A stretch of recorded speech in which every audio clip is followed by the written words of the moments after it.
Hello everyone, my name is Lauren, and for my friend's argument today, I want to talk about legalizing euthanasia. And before I begin, for those who don't know, euthanasia for pets is legal everywhere, but I am talking about euthanasia for people. Now before I continue, because I have a problem saying euthanasia, I'll be referring to it as PAS, or physician-assisted suicide, or medically assisted suicide.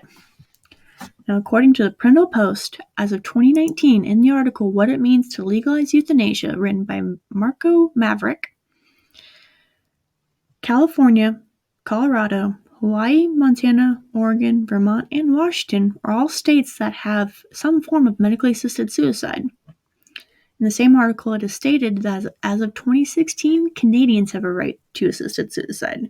So it is not unheard of for euthanasia to be enacted in certain places. There is also a huge stigma behind euthanasia.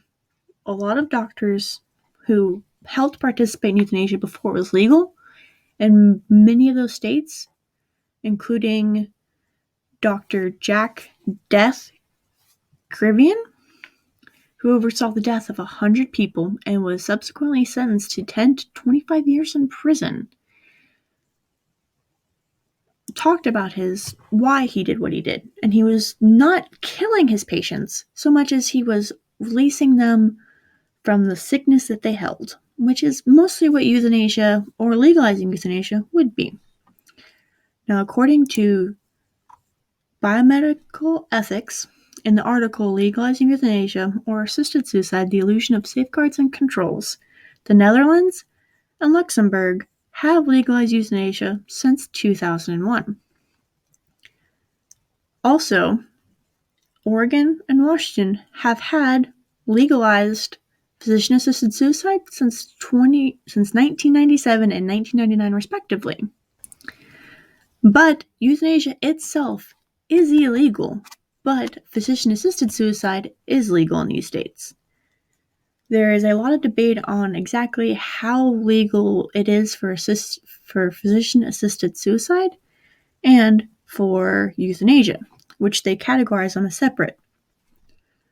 But there are some safeguards that should be able to protect patients if they request or they want physician-assisted suicide, which is a voluntary written consent, meaning they have to write out that this is what they want, that they want to have a medically assisted suicide, and that every person that has or enacts a medically assisted suicide must have mandatory reporting and must be enacted only by physicians, aka doctors are the only ones that are allowed to enact euthanization.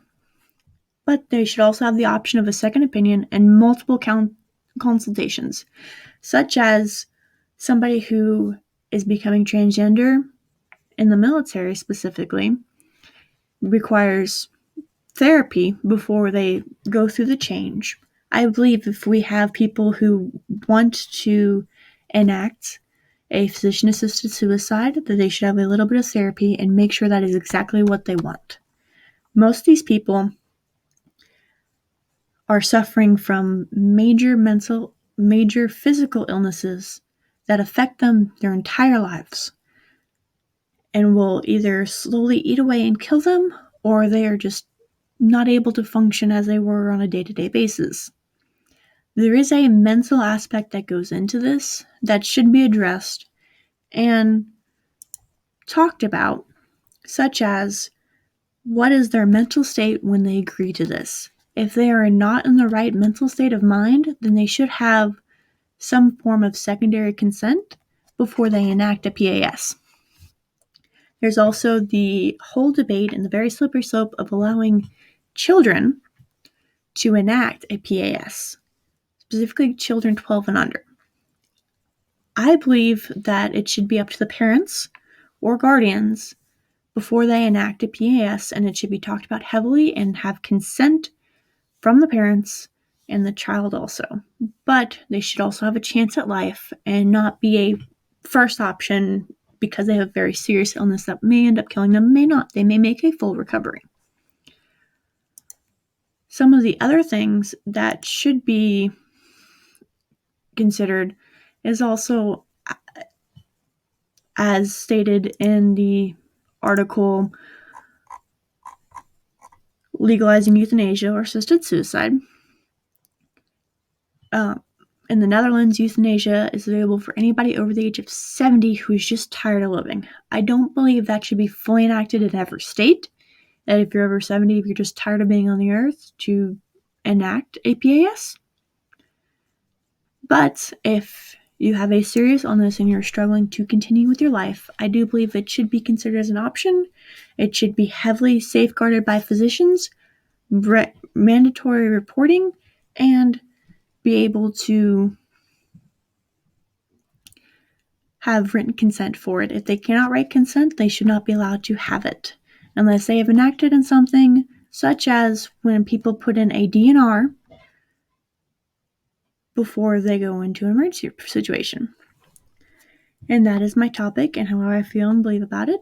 I hope you enjoyed my rambling about this, and have a wonderful day.